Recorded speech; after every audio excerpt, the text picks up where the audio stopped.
computers on every desk now, but we all seem to have to work even more hours than we ever did. And by the way, William Preston Son went on to become AMEC, and their history in the North Sea is writ large. So to the present day and to today's subject, North Sea oil and gas, the challenges and the opportunities. And I thought that at least half of that would be pretty straightforward.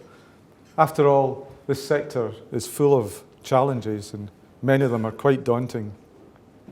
But what I wondered, what about opportunities? Then I thought for about 30 seconds and realised that tautology is at play here, because really they're two sides of the same coin. Every challenge is an opportunity, every opportunity is a challenge. And so for the next few minutes, I'd like to bore you. I'd like to focus on what I believe are the major challenges and opportunities facing the North Sea oil and gas industry today. And I preface this by emphasising that these are entirely my personal opinions, so blame me and nobody else. Also that I fully recognise that there are many, indeed countless, challenges still to be faced. I think the following, though, are the main ones, and the ones that must be addressed if we are to be all that we can be.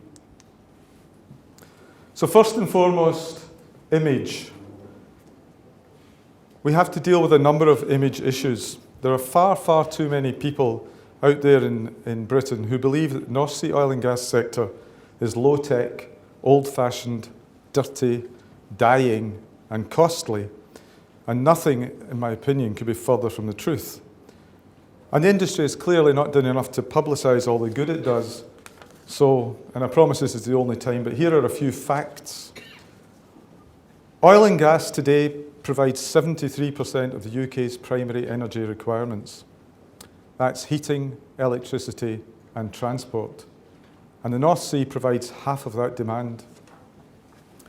In 1920, even if the UK's 15% renewable target is met, our primary energy will still be provided 70% by oil and gas. And the North Sea will still, given the current rate of investment, provide half of that. In the UK today, there are 440,000 skilled jobs and over 3,000 supply companies serving the sector. And we're the largest industrial investor in the country, with over £500 billion has been invested in the North Sea. Last year alone, the North Sea saved us from importing £40 billion worth of fuel. These are the facts, folk. And last year, the production sector of the oil and gas alone contributed 25% of all the corporation tax gathered by the Exchequer. On top of that, as Fergus has already mentioned, we here are leading the technological work required to develop and explore in new regions, such as deep water in the Arctic. Now, I know that the industry body Oil and Gas UK has begun a campaign to get the message out to the public, and I applaud that. However, it is incumbent on every one of us in the industry to play our part in getting the message across. Oil and gas is a clean, high-tech, progressive, exciting industry, and it's populated with people who care and who contribute massively to our standard of living. People who work in the UK oil and gas sector are not, despite what some would have you believe, anti-renewables. However, we tend also to be pragmatists. Hydrocarbons are going to be the main source of heat, electricity and transport for the foreseeable future, and without the North Sea, we will all be considerably worse off. Okay, I give you another image issue, Aberdeen. As the youngsters say, OMG.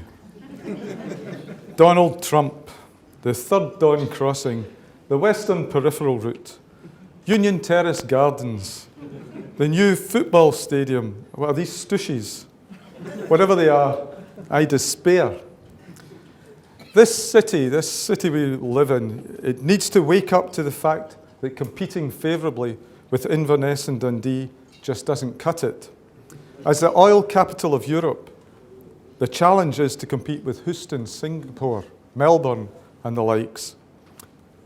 Take a short trip across the North Sea to Stavanger to see how well a city can prosper with oil and gas revenue, Then take a long, hard look at Aberdeen. I suggest it just isn't good enough. And my third image challenge is safety. As an industry, mostly through the leadership and work of the industry body, Step Change in Safety, we have a better safety record than most industries. However, it's not yet perfect, and there are opportunities for further improvement. Ours is a dangerous business, and when things go wrong, they can be quite calamitous. The challenge, therefore, is to keep improving and never to become complacent about safety. The target of 0 incidents and 0 injuries is actually achievable, and we must continue to strive to that end. Fiscal. One ingredient that I suggest is absolutely necessary for the success of the North Sea is a sensible, predictable, reasonable, and above all, a stable fiscal regime. Oil companies are businesses with shareholders. They're not charities. And they're run by clever people. The super majors no longer can get the bang for buck in the North Sea that they can achieve elsewhere. So we see them leaving this basin and selling to smaller, leaner, often venture capital-driven operators. This is natural, and in my opinion, it is a good thing, as a lot more of the natural resource is recovered from the field prior to it being closed in. There's also a line of thought that natural resources belong to all the people and that nobody should be allowed to profit from their exploitation. Well, nice sentiment, but the reality is that we all demand the benefits brought by hydrocarbons to our lives. Travel, heat, light, clothes, food, virtually every necessity we have except for air and water. And if we don't reward those who can find them and produce them, we may find ourselves tending towards the next dark age. In March 2011, when Chancellor Osborne, he's the one in the middle, announced his surprise windfall tax on the petroleum revenue tax, he did a number of things, absolutely none of them good. He surprised the people at the top of the industry and lost their trust, probably for a very long time. He rendered many previously marginal but viable prospects no longer worth doing. And that meant less production, which means less tax revenue. It meant less employment, which means less tax revenue. And it meant less interest in North Sea by the majors, which means less tax revenue. He reduced substantially the profitability of the oil companies, and they in turn reduced their budgets for exploration drilling, especially in the North Sea, where the fiscal regime could no longer be relied upon. Worst of all, he caused potential jobs not to be realised. Some estimate as many as 10,000 nationwide.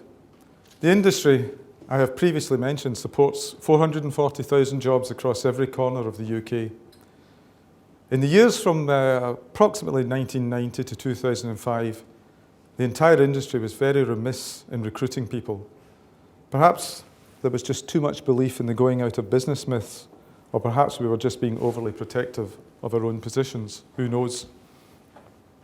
Anyway, the upshot is that there's now a severe shortage of qualified and skilled people in our sector, especially between the ages of 35 and 50.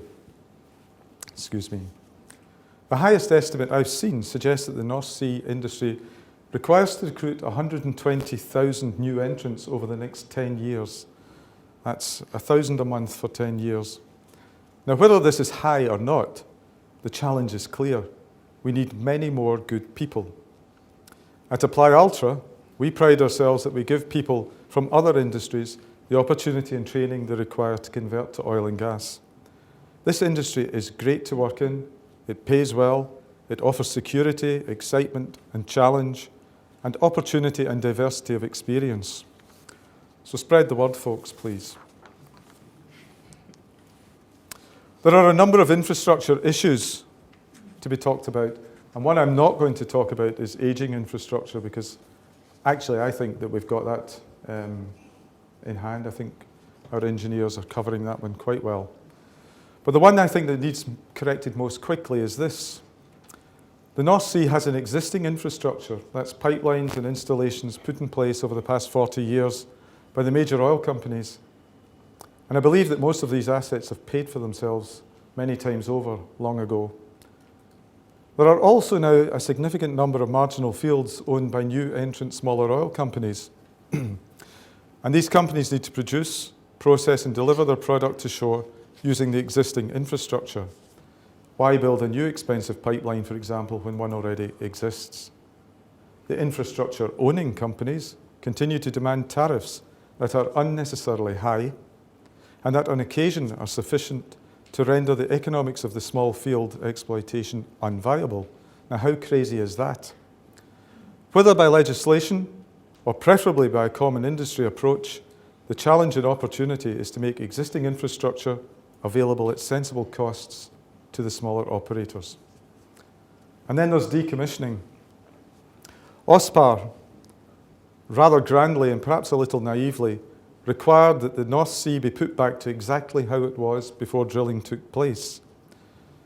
I'm not taking any sides here, but I would say that I think OSPAR was a little premature in reaching that conclusion. The other side of the coin shows that at the base of almost every installation in the North Sea, there has developed over the past 35 years a unique ecosystem. You get the exact same effect around any shipwreck. And it can be argued that putting the seabed back to its original state will cause more environmental damage than leaving it alone. I was project manager for a major contractor in the removal of the Northwest Hutton platform, so I do know that for steel-jacketed structures at least, substantial removal is possible. Decommissioning is estimated to be a £30 billion industry in the North Sea alone. Our challenge will be to get it right. Now here's an interesting thing. Is he never going to shut up, you all say? But here's an interesting thing. Well, I think so anyway. Not so long ago, in rough terms, Aberdeen had 6 to 10 very large companies at the top of the supply chain: BP, Shell, Esso, Mobil, Conoco, Chevron. And there were numerous small contractors dependent on those companies. In today's Aberdeen, there are 6 to 10 very large contractors: Wood Group PSN, Transocean, Petrofac, Subsea 7, AMEC. And there are numerous small operators dependent on those contractors. So there's been a complete shift. The challenge for me here is that the companies who really know how to operate platforms offshore, how to be the duty holder, how to prepare and operate the safety case, and how to provide for emergency and contingency, and how to relate to the authorities and governments, are leaving in their place 2 groups of companies that do not have all those attributes. I concede that this situation does concern me.